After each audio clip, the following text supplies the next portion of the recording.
We're talking about chemicals in our environment and our food, particularly a chemical called glyphosate.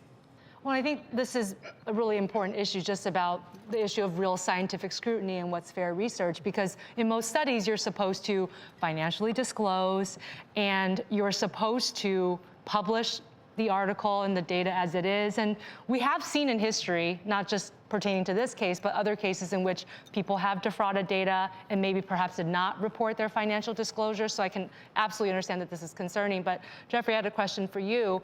Outside of the research that Monsanto has actually been allegedly involved in, what have you seen in terms of the other more recent studies? Well, I just published a peer-reviewed article where 3,256 people report improvements in 28 different conditions when they switch to non-GMO and organic diets.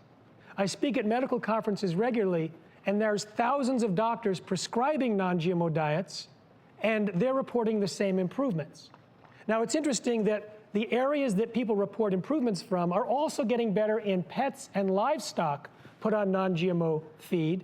There are also the problems that afflict the animals in laboratories that are exposed to GMOs and Roundup. And they're the same diseases on the rise in the US population, rising in parallel with the increased use of GMOs and the Roundup sprayed on them.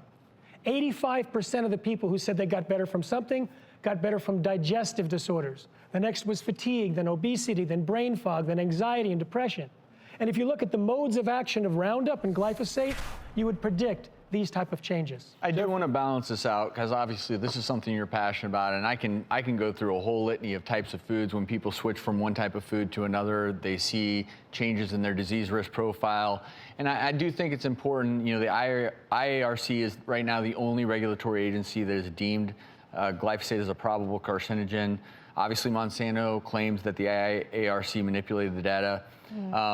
I do want to read a statement from the California Farm Bureau Federation. Glyphosate-based herbicides have been valuable tools for weed control for California growers, homeowners, and other users for more than 40 years. Glyphosate has allowed farmers to incorporate more sustainable practices into production, leading to significant environmental benefits.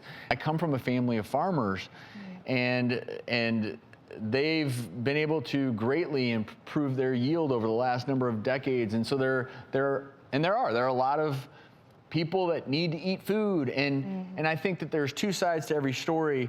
I do want to incidentally also say that as part of the EPA's 2016 cancer assessment, they said that they reviewed more than 100 studies on glyphosate and did not label it a probable carcinogen. But we did reach out to the EPA, and the agency issued this new statement.